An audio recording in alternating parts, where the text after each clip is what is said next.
Hello बच्चों। चलिए प्रश्न पढ़ते हैं। प्रश्न हमें दिया है सार्थक अंकों से आप क्या समझते हैं। तो आइए प्रश्न की मुख्य अवधारणा समझते हैं। मुख्य अवधारणा देखिए, सार्थक अंक हमारे क्या होते हैं। सार्थक अंक, तो सार्थक अंक क्या है? उन अंकों की संख्या है जिनके द्वारा किसी राशि को निश्चित रूप से व्यक्त किया जा सके। सार्थक अंक उन अंकों की संख्या है, उन अंकों की संख्या है जिनके द्वारा किसी राशि को निश्चित रूप से व्यक्त किया जा सके।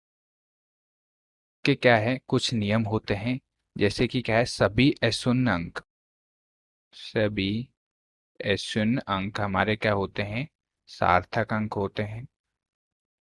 सार्थक अंक। और क्या है, दो अशून्य अंकों के बीच में आने वाला शून्य भी, दो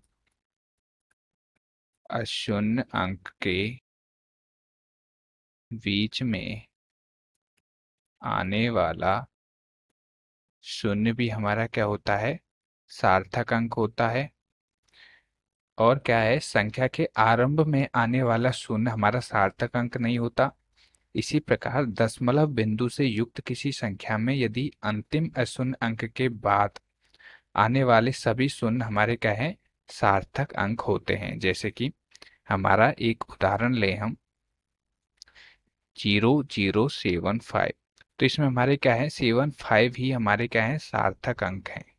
सार्थक अंक, ये जीरो हमारे सार्थक अंक नहीं है।